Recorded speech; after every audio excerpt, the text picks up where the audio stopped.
Hello दोस्तों, तो स्वागत है हमारे यूट्यूब चैनल मिशन 2 पे।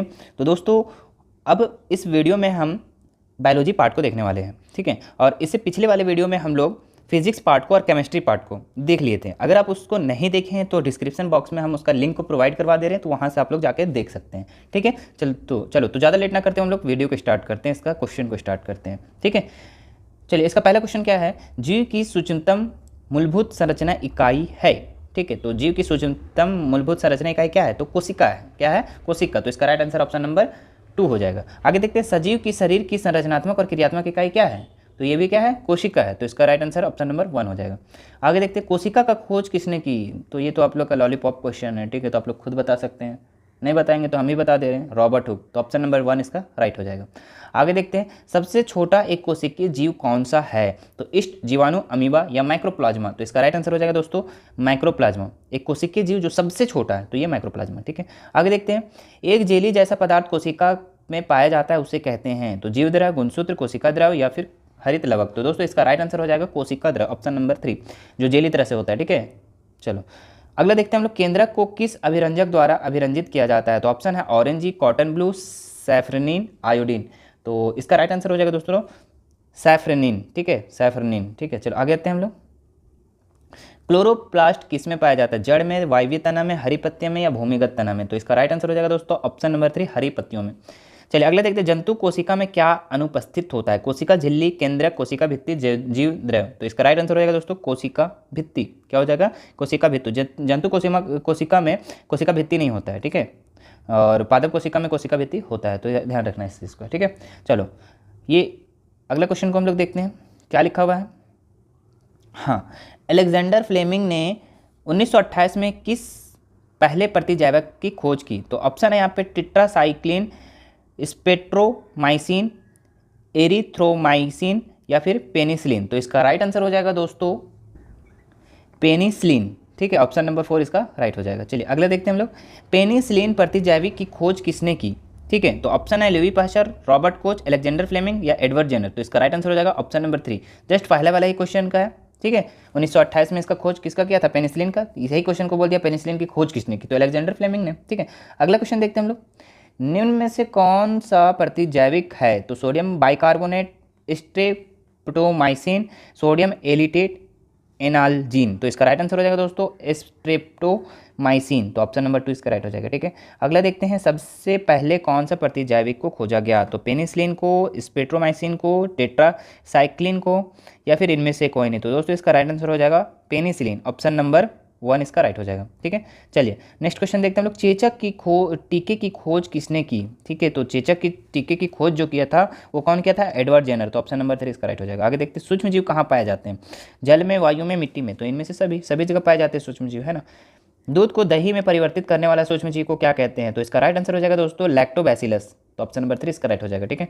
आगे देखते हैं हम लोग, एल्कोहल का उत्पादन किसकी मदद से किया जाता है? तो sodium chloride, east, nitrogen, carbon dioxide? तो इसका राइट आंसर हो जाएगा दोस्तों ईस्ट का प्रयोग किया जाता है। जो कोई एल्कोहल का उत्पादन होता है वहाँ ईस्ट का प्रयोग किया जाता है, ठीक है। ईस्ट का उपयोग किस के उत्पादन में किया जाता है? तो सेम वही सवाल है दोस्तों, तो इसका राइट आंसर हो जाएगा एल्कोहल में ईस्ट का प्रयोग किया जाता है।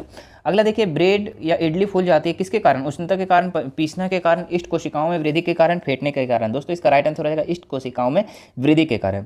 अगला क्वेश्चन है, ब्रेड बनाने की प्रक्रिया के दौरान कौन सी गैस उत्पन्न होती है? तो ऑप्शन है oxygen, nitrogen, carbon dioxide, sulphur dioxide? तो इसका राइट आंसर हो जाएगा दोस्तों ऑप्शन नंबर 3, कार्बन डाइऑक्साइड। चलिए अगला देखते हैं, अगला क्वेश्चन क्या पूछ रहा है। गेहूं की रस्ट के कारण होती है? जीवाणु, कवक, विषाणु, शैवाल? ठीक है, तो इसका राइट आंसर हो जाएगा हम लोग का ऑप्शन नंबर 2, कवक के कारण क्या होते हैं? गेहूं की रस्ट, है ना। गेहूं की रस्ट कवक के कारण होती है। जो गेहूं का रस्ट होता है किसके कारण होता है? कवक के कारण। चलो अगला देखते हैं, पैकेट थालियों में आने वाले दूध खराब होने से बचाने के लिए किया जाता है? क्यूनन, पश्चरीकरण, भंडारण, नाइट्रोजन स्थिरीकरण? तो इसका राइट आंसर हो जाएगा पश्चरीकरण, ठीक है, पश्चरीकरण। अगला देखते हैं, चीनी को अल्कोहल में बदलने की प्रक्रिया क्या कहलाती है? मोल्डिंग, क्यूनन, नाइट्रोजन स्थिरीकरण, संक्रमण? तो इसका राइट आंसर हो जाएगा दोस्तों ऑप्शन नंबर 2, क्यूनन, ठीक है। चलिए नेक्स्ट सवाल देखते हैं अब हम लोग, सूक्ष्म जीव द्वारा होने वाले ऐसे रोग जो एक संक्रमित व्यक्ति से स्वस्थ व्यक्ति में जलवायु, भोजन के कायिक संपर्क द्वारा फैलते हैं क्या कहलाते हैं? तो ये संचरणीय रोग हो जाएगा। क्या हो जाएगा? संचरणीय रोग, ठीक है। जो भी वायु जल से भोजन से एक व्यक्ति से दूसरे व्यक्ति जो बीमार हो जाते हैं, ठीक है, तो उसको हम लोग संचरणीय रोग कहते हैं। संचरणीय रोग का सबसे मुख्य कारक क्या है? चींटी, ड्रैगन मक्खी, मकड़ी, घरेलू मक्खी। तो इसका राइट आंसर होगा घरेलू मक्खी, है ना। चलो नेक्स्ट देखते हैं हम लोग, हैजा किसके द्वारा होता है? जीवाणु के कारण, विषाणु के कारण, परजीवी के कारण, वो कवक के कारण। तो इसका राइट आंसर हो जाएगा दोस्तों जीवाणु के कारण, ठीक है। हैजा जो होता है जीवाणु के कारण होता है, ठीक है। चलिए अगला देखते हैं हम लोग, मलेरिया रोग किस जीव के काटने से होता है? मकड़ी, मच्छर, मधुमक्खी, घरेलू मक्खी। तो इसका राइट आंसर हो जाएगा दोस्तों मच्छर, ठीक है। क्या हो जाएगा इसका राइट आंसर? मच्छर, ठीक है। अगला देखते हैं हम लोग, मलेरिया परजीवी वाहक है किसका है? मादा एडिस मच्छर, मादा एनीफिलीज मच्छर, घरेलू मक्खी, मकड़ी। तो इसका राइट आंसर हो जाएगा मादा एनीफिलीज मच्छर, ठीक है।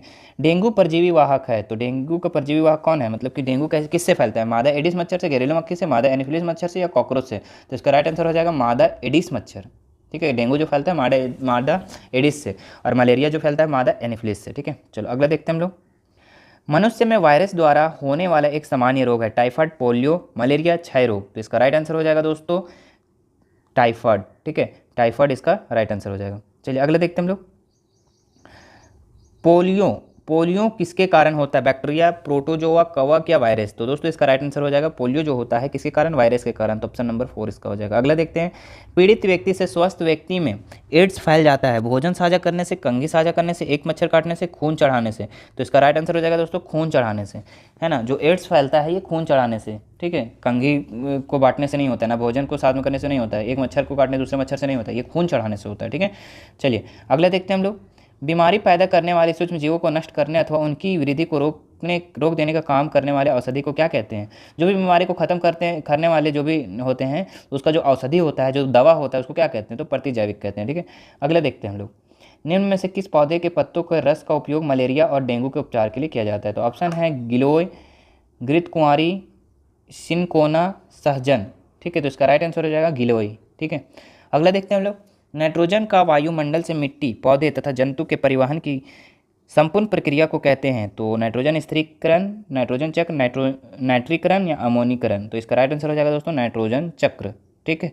अगला देखते हैं हम लोग, स्वपोषी का उदाहरण है? तो स्वपोषी का उदाहरण क्या है यहाँ पे? ठीक है, गाय, बकरी, मनुष्य, या आम का पौधा। तो इसका राइट आंसर हो जाएगा दोस्तों आम का पौधा। स्वपोषी मतलब कि खुद से भोजन करता है, खुद से खाना खाता है। गाय तो खुद से खाता है क्या? नहीं, उसको कुछ खिला देना पड़ता है तब खाता है, ठीक है। बकरी को कुछ देना पड़ता है, मनुष्य को देना पड़ता है। लेकिन आम का पौधा है वो खुद से भोजन बनाता है। किससे? प्रकाश संश्लेषण से। किससे? प्रकाश संश्लेषण से, ठीक है। तो ध्यान रखिएगा। चलिए नेक्स्ट क्वेश्चन को देखते हैं लोग। हाँ, क्या लिखा हुआ? वह प्रक्रम जिसके अंतर्गत कोई जीवधारी अपने जैसे दूसरे जीवधारियों को उत्पन्न कर सकता है कहलाता है उत्सर्जन, जनन, अनुकूलन, पोषण। तो इसका राइट आंसर हो जाएगा दोस्तों जनन, ठीक है। यानी कि कोई जीवधारी है अपने जैसे जो दूसरे जीवधारियों को क्या करते हैं? उत्पन्न करते हैं, पैदा करते हैं, उसको हम लोग जनन कहते हैं, ठीक है।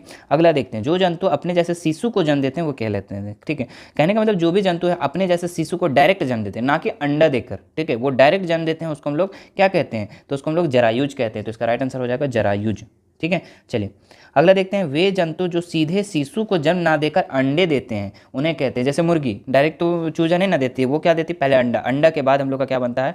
बच्चा बनता है, ठीक है, चूजा बनता है। तो इसका राइट आंसर हम लोग का हो जाएगा अंड प्राजक, जो शिशु को डायरेक्ट जन्म ना देकर अंडे देते हैं, ठीक है।